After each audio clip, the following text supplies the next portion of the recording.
They strapped themselves into planes filled with bombs, took off with barely enough fuel to get there.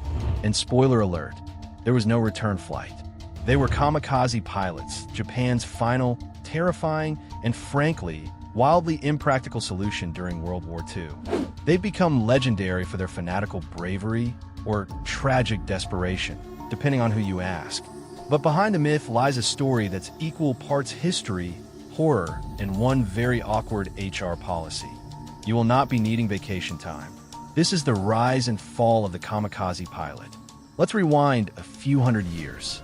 The word kamikaze means divine wind. Originally, it referred to the freak typhoons that saved Japan from Mongol invasions in the 1200s. Twice, Kublai Khan tried to invade with massive fleets. Twice, typhoons showed up like bouncers at the club and wrecked the whole party. The Japanese believed the gods had personally storm-checked the Mongols. Fast forward to 1944, Japan, once again facing an overwhelming foreign threat, decided to bring back the divine wind. Except this time, no typhoon, just teenagers in planes, flying themselves directly into enemy ships. Yes, the reboot was a lot darker. By 1944, things weren't looking great for Japan. The once mighty empire was losing island after island in the Pacific. The Navy was wrecked, the Air Force depleted, and the factories were basically being bombed faster than they could make lunch. They were running low on fuel, planes, and options.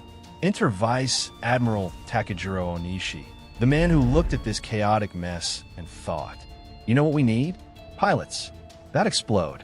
Onishi was respected, calm, and not insane, which makes his next decision even harder to explain.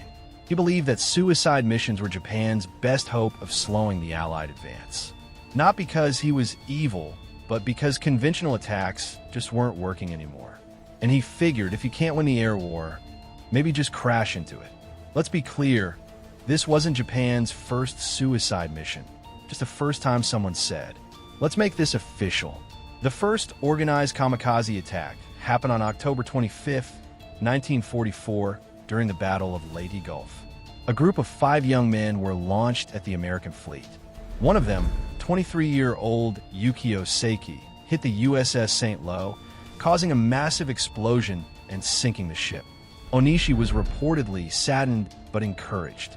A very polite way of saying, this horrible thing worked, and I hate that it worked. He continued the program.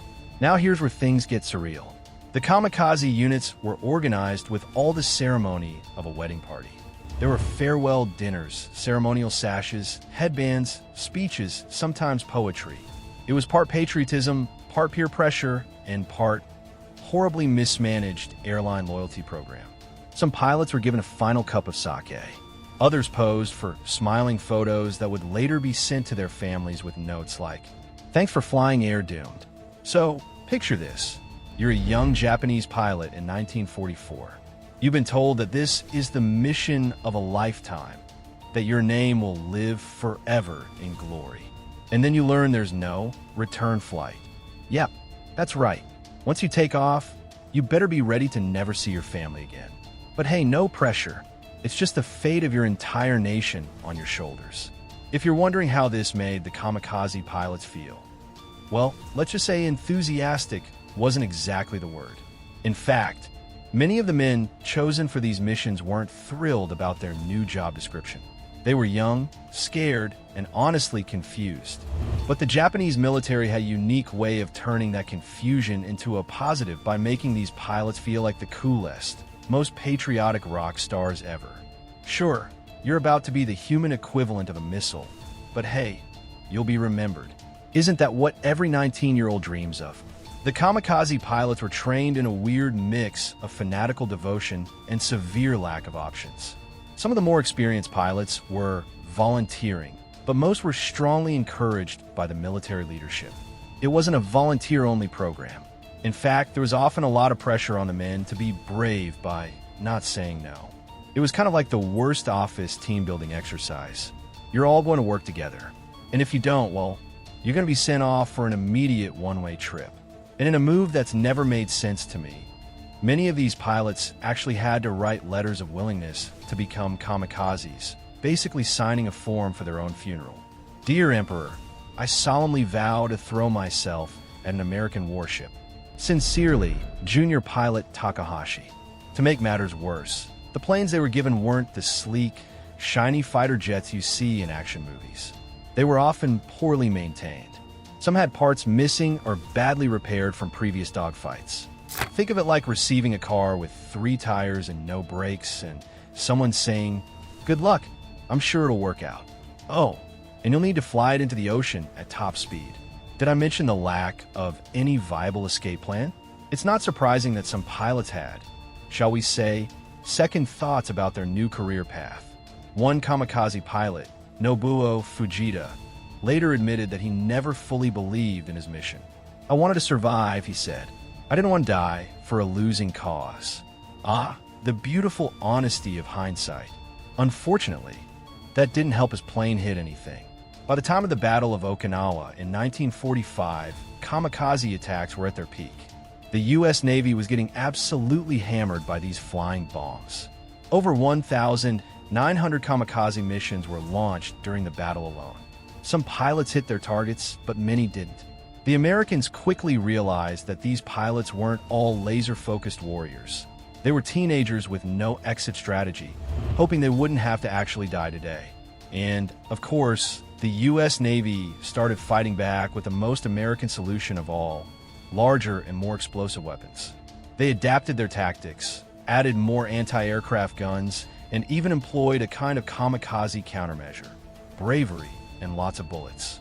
The kamikaze pilots became a symbol of Japanese desperation, but they also highlighted how seriously the Allied forces were taking the war.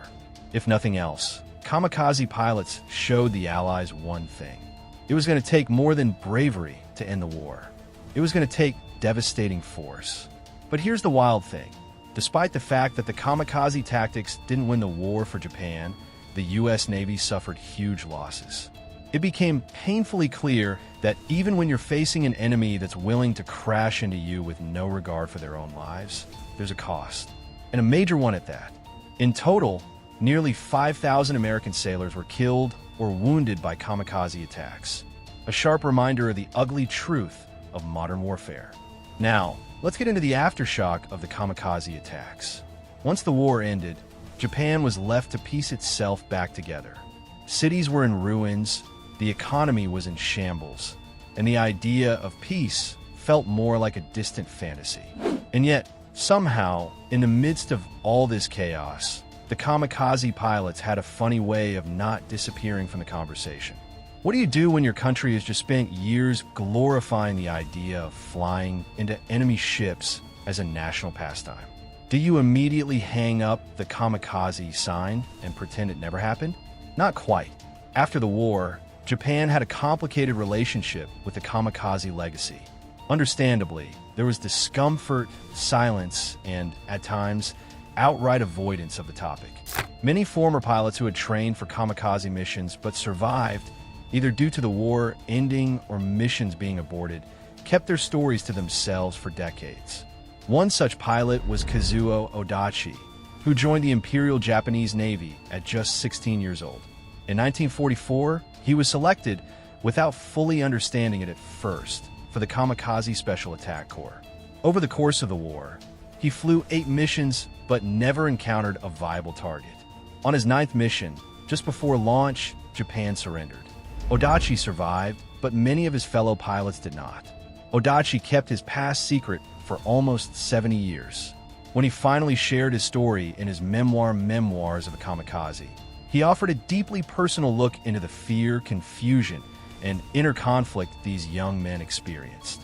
He emphasized that most kamikaze pilots were not fanatics, but rather teenagers under enormous pressure, subjected to relentless propaganda, societal expectations, and military indoctrination. In interviews, Odachi reflected, "I had no choice. If I refused, I would have been ostracized or worse." His words reflect the chilling reality. Many pilots didn't volunteer out of blind patriotism, but out of fear of shame or punishment. They were victims of a militaristic system that left no room for dissent. Other survivors also describe how they were selected without any real understanding of what was expected of them. Some were told only after intense training that their final mission would be a one-way trip. Not all missions went according to plan. Many kamikaze attacks failed. Some pilots missed their targets, encountered mechanical failures, or were shot down before reaching their objective. These failed attempts were often left out of wartime propaganda. After the war, Japan's government and society were hesitant to confront the kamikaze legacy head-on. For years, these stories remained largely untold. It wasn't until the 1970s and 1980s that public discourse began to change. Survivors began speaking out, and memorials were erected, not to glorify the tactics, but to honor the individuals. One such place is the Chiran Peace Museum in Kagoshima, which houses photographs, letters, and relics of the young men who died in kamikaze missions. Visitors can read farewell poems and letters, often written with heartbreaking sincerity. One reads simply, "Mother, I will die with a smile. I hope for your happiness." The legacy of the kamikaze pilots remains complicated. Some still regard them as heroes who gave their lives for their country. Others see them as tragic figures, coerced, manipulated, and ultimately sacrificed by a desperate regime. What's clear is that the reality is far more complex than the wartime propaganda once claimed. In the end, the story of the kamikaze is not just about airplanes and explosions. It's about the human cost of war, the power of propaganda, and how young men, barely out of school, were asked to become weapons. It's about the survivors who lived with guilt, the families who mourned in silence, and a nation that continues to grapple with the shadows of its past.